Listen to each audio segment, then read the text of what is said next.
ce geste de toi viendra mon secours.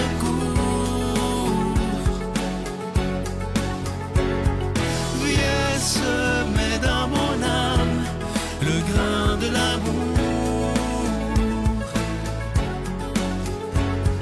Je traverse un désert et je meurs de soif. Montre-moi le mystère qui garde la foi. Bon vendredi, bienvenue à votre émission La Victoire de l'amour. Comme à tous les vendredis, on rejoint maintenant Christine Michaud pour sa chronique. Et notre ami Victor nous fera un commentaire de l'Évangile.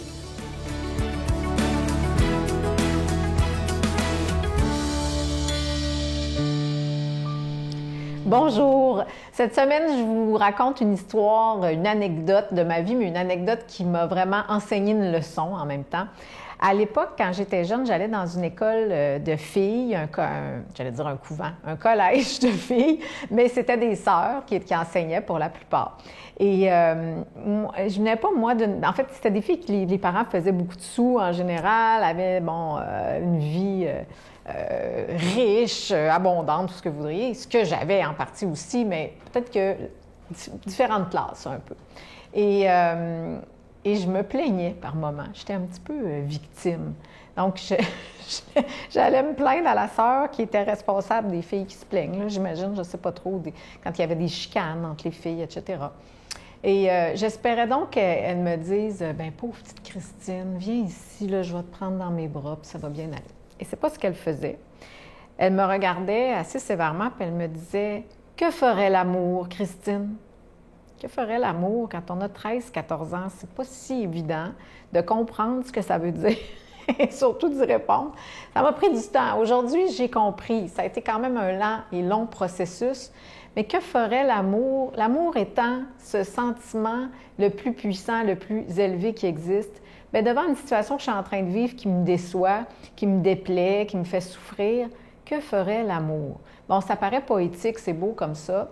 Pour mieux le comprendre, en grandissant, ce que j'ai commencé à faire, c'est identifier des gens qui étaient pour moi totalement dans l'amour et m'imaginer comment ces gens-là réagiraient à ce que je vivais, par exemple, qui était difficile. J'ai déjà utilisé ma grand-mère, ma mamie Yvette, que j'ai tellement aimée et que je trouvais extraordinaire. Bien, je me disais, mamie, elle réagirait comment? Puis dans une mesure plus grande encore, Jésus, s'il vivait ça, il réagirait comment? Donc, on peut trouver nos modèles. Ça peut être... moi, je sais que j'aime beaucoup Sainte-Thérèse de Lisieux. J'aurais pu me demander, Thérèse, comment elle réagirait devant ce qui arrive là? Qu'est-ce qu'elle dirait? Comment elle s'y prendrait pour s'en sortir, pour traverser cette période plus ombrageuse? Fait que c'est un peu le concept de « que ferait l'amour ». Mais savez-vous quoi? Juste se poser la question. Là, je trouve que c'est là que c'est magique. Parce qu'aujourd'hui, quand je me dis « que ferait l'amour », automatiquement, on dirait qu'il y a une inspiration qui vient. Et je vous donne un exemple concret. Un jour, j'animais quelque chose et il y a une dame qui m'écrivait des courriels qui n'étaient pas très gentils. Je pense qu'elle n'allait pas bien, puis tu sais, pas d'espace, là, pas de paragraphe, pas de... Alors, je lisais ça, puis c'est sûr que ça me dérangeait. Puis à un moment donné, je me suis dit, je vais lui dire d'arrêter de m'écrire, ou tu sais, je n'étais pas dans des bonnes vibrations, si on peut dire. Je me suis dit, je vais dormir là-dessus, je lui écrirai demain matin. Évidemment que je n'ai pas dormi de la nuit ou presque. Je ressassais ça. Et le lendemain matin, je me suis réveillée en pensant au fameux « que ferait », à la sœur qui disait « que ferait l'amour ». Et savez-vous qu'est-ce que j'ai écrit à la fille? « Comment puis-je t'aider? » Et ça a été la question qui a tout renversé, qui a désamorcé, qui a ouvert le cœur. Elle m'a confié ce qui se passait dans sa vie, qui n'était vraiment pas évident. On a eu un super échange et je me rappellerai pour le reste de mes jours de cette personne-là, alors que ça n'avait pas tellement bien commencé. Donc, que ferait l'amour dans votre vie? Bien, je vous invite à vous poser la question et surtout à y répondre. Notre Père qui es aux cieux, que ton nom soit sanctifié, que ton règne vienne, que ta volonté soit faite sur la terre comme au ciel. Donne-nous aujourd'hui notre pain de ce jour. Pardonne-nous nos offenses, comme nous pardonnons aussi à ceux qui nous ont offensés. Et ne nous laisse pas entrer en tentation, mais délivre-nous du mal, car c'est à toi qu'appartiennent le règne, la puissance et la gloire pour les siècles des siècles. Amen. Je continuerai à croire, même si tout le monde perd espoir. Je continuerai à aimer, même si les autres parlent de haine. Je continuerai à construire, même si les autres détruisent. Je continuerai à parler de paix, même au milieu d'une guerre. Je dessinerai des sourires sur des visages en larmes et je tendrai les bras à ceux qui se sentent épuisés. Oui, je continuerai à croire. Encore une fois, vous le savez, nous sommes en plein carême et comme à chaque année, depuis très longtemps déjà, la Victoire de l'amour vous propose, vous suggère de donner un don, mais sans rien attendre en retour, en disant au Seigneur, « Seigneur, je te donne ce don-là afin que ta parole soit annoncée. » Je sais qu'on nous parle d'inflation, de récession et tout ça, mais moi, je suis convaincu que tous ensemble, comme une grande famille depuis 28 ans, nous allons pouvoir passer à travers cette tempête et continuer d'annoncer la parole de Dieu sur l'ensemble du réseau TVA et sur Internet également. Je vous donne l'adresse postale en vous disant merci de tout cœur de votre don spécial du Carême 2023. La Victoire de l'amour, case postale 120, succursale Boucherville à Boucherville, le J4B 5E6, je vous la redonne. La Victoire de l'amour, case postale 120, succursale Boucherville à Boucherville, le J4B 5E6.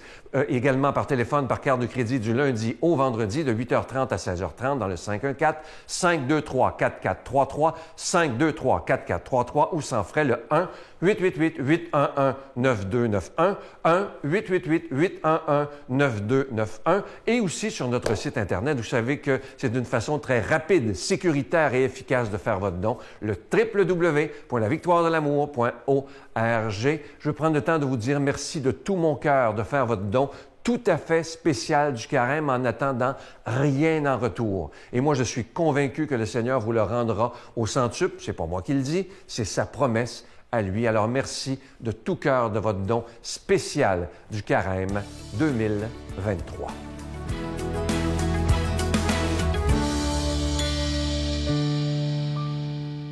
Mon Dieu, donnez-moi la sérénité d'accepter les choses que je ne peux changer, le courage de changer les choses que je peux et la sagesse d'en connaître la différence. Amen.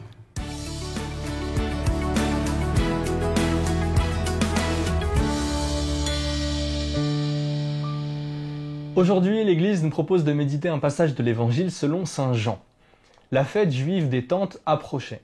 Lorsque les frères de Jésus furent montés à Jérusalem pour la fête, il y monta lui aussi, non pas ostensiblement, mais en secret. La semaine de la fête était déjà à moitié passée quand Jésus monta au temple et se mit à enseigner. Quelques habitants de Jérusalem disaient alors « N'est-ce pas lui qu'on cherche à faire mourir ? Le voilà qui parle ouvertement, et personne ne lui dit rien. Les chefs du peuple auraient-ils vraiment reconnu que c'est le Messie ? Mais lui, nous savons d'où il est. Or, lorsque le Messie viendra, personne ne saura d'où il est. » Jésus, qui enseignait dans le temple, s'écria « Vous me connaissez et vous savez d'où je suis ? Je ne suis pas venu de moi-même, mais celui qui m'a envoyé dit la vérité, lui que vous ne connaissez pas. Moi, je le connais parce que je viens d'auprès de lui et c'est lui qui m'a envoyé. On cherchait à l'arrêter, mais personne ne mit la main sur lui parce que son heure n'était pas encore venue. » On cherchait à l'arrêter, mais personne ne mit la main sur lui parce que son heure n'était pas encore venue. Pourquoi on veut l'arrêter ? Parce qu'il dit « Celui qui m'a envoyé dit la vérité, lui que vous ne connaissez pas. Moi, je le connais parce que je viens d'auprès de lui. » En fait, il reprend là une manière de parler des prophètes de l'Ancien Testament, en parlant d'envoi. Mais il dit qu'en fait, il vient d'auprès de lui. Et en ce sens, les gens ne savent pas d'où il est. Ils pensent qu'il a grandi, qu'il vient de Nazareth, d'où il a grandi en fait. Mais il est né à Bethléem, comme les prophètes l'avaient dit, que le Messie naîtrait à Bethléem. Et il a fui en Égypte aussi. Et il en est revenu, comme les prophètes avaient dit que le Messie serait en Égypte et il en reviendrait.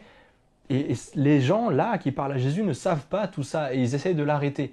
Et la dernière phrase de ce passage est intéressante. On cherchait à l'arrêter, mais personne ne mit la main sur lui parce que son heure n'était pas encore venue. En fait, j'imagine tout le monde là essayer d'attraper Jésus, mais lui, sans même fuir en fait, il s'en va simplement. Comme ce passage où tout le monde veut le jeter d'une falaise et on lit simplement « Mais lui passant son chemin au milieu d'eux, mais lui passant au milieu d'eux allait son chemin ». c'est Jésus qui contrôle la situation. Il est en danger de mort, là. C'est ce qu'on dit, c'est ce qu'on se dit. Jésus est en danger face à eux. Mais non, en fait, il contrôle absolument tout. Si Dieu décide qu'il n'est pas encore temps, alors il n'est pas encore temps. Ils ne vont pas l'avoir. Ça montre encore plus combien l'enjeu est immense et grave, et pourtant qu'il s'agit d'un don de Dieu. Oui, même s'il s'agit d'une mort, d'un sacrifice, c'est pourtant une déclaration d'amour.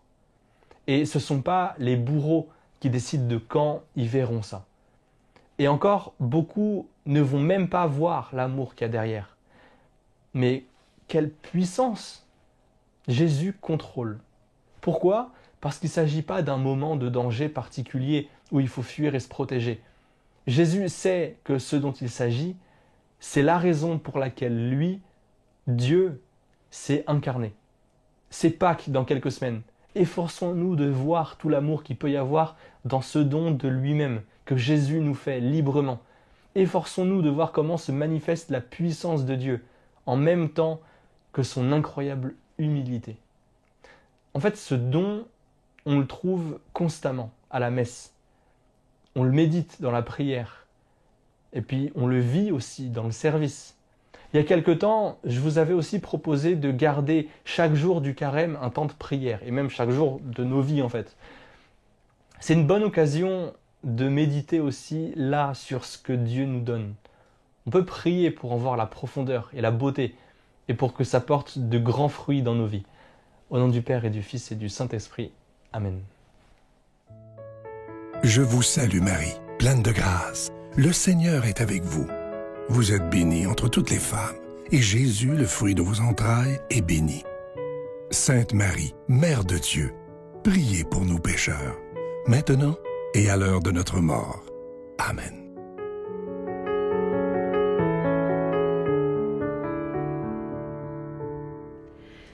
En cette période de carême, il nous est proposé un psaume magnifique aujourd'hui, le psaume 33-34, et je vous lis un extrait à partir du verset 12. Donc, je vous donne une bouchée en plein milieu du psaume. Fils, fille, comme si Dieu nous disait, mon enfant, venez m'écouter. Je vous enseignerai la crainte du Seigneur, la crainte de lui déplaire en fait. Quelqu'un aime-t-il la vie? Veut-on voir des jours heureux? Garde ta langue du mal et tes lèvres de la médisance. Évite le mal et agis bien. Recherche la paix et poursuis-la.